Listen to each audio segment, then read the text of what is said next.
So guys, samahan niyo po ako magluto ng stir fry na na beans. Lagyan natin ng konting chasyo kasi may leftover na chasyo. So ilagay natin yung chasyo. Meron tayo diyang ingredients na bawang at sibuyas. Yan lang naman ang common ingredients ng pag nagigisa. So lagyan natin ng mantika yung ating kawali. Yan, lagyan natin ng kawali, lagyan natin ng mantika ang kawali. So yan, on muna natin yung exhaust fan kasi mantika yan. Kailangan natin lagyan ng mantika. Yan.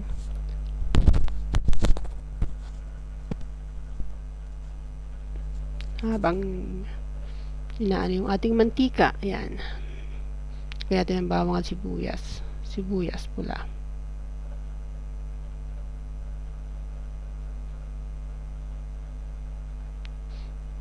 Yan, gisa natin ang bawang at sibuyas. So, pagka medyo light brown na, yan, lagyan natin ang ating beans.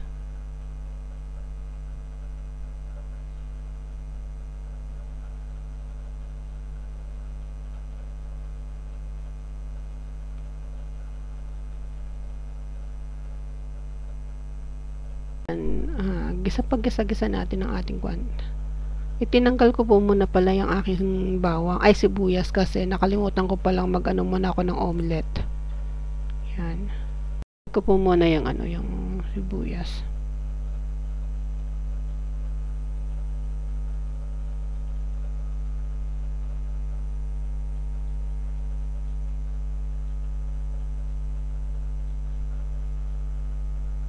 Yan. Brown na, golden brown na yung ating bawang tsaka sibuyas. Yan, gisa-gisa, mekos-mekos. After mekos-mekos yan, lalagyan natin ang ating beans.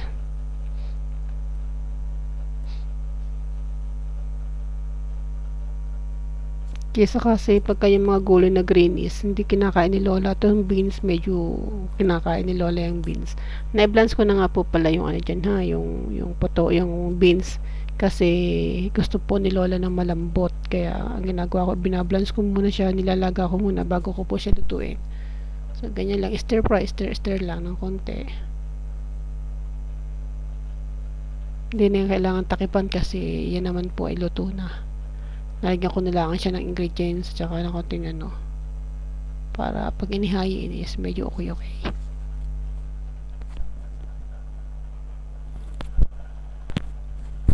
Yan. So gano'n pa tayo ng mga asin dyan at saka asin at saka yung chicken powder. Hinahanap pa natin kung nasasaan. Tsaka konting asukal. Yan lang po kasi ang akin nilalagay pag nagigisa ko, konting asukal, asin at tsaka yan po ang ating nilalagay, konting asukal at tsaka asin. So, stir fry lang natin yan. Tsaka yung konting powder pala. Lagyan natin yan ng konting powder. So, konting halo-halo lang. Maya isa atin na yang hanguin. So, yan.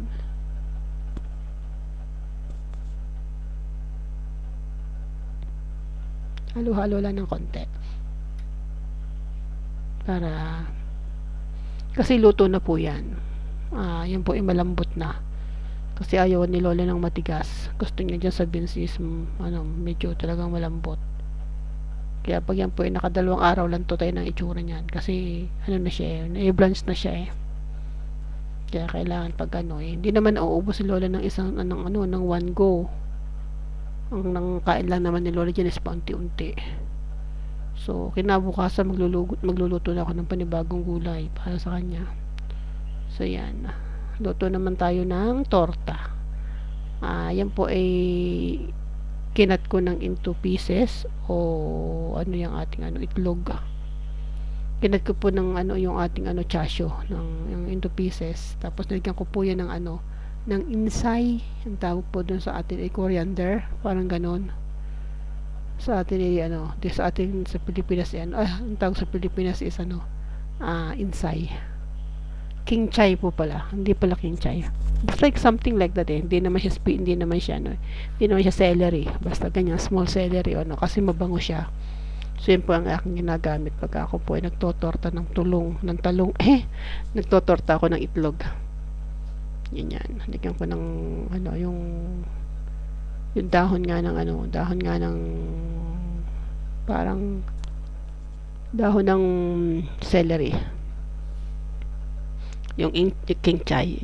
Ganun tawag eh. So, yan. Stir fry lang natin ng bago natin hahanguin. Kasi basa-basa pa.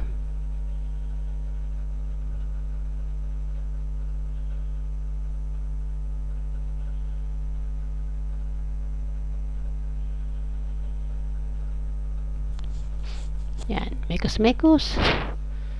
Kasi medyo ang loob po niyan medyo may may itlog pa, kaya kailangan nating hinaan lang ang ang apoy para pag hinango po mismo talaga yung hinog na. Ay, hinog na. Lutong na. Ano ba yan? Kaloka yan. Yan. Ganyan lang po yan. Yan, nagkalantotay na. Latotay na.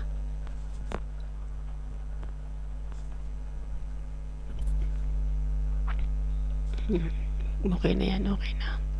Done na po yan, done na.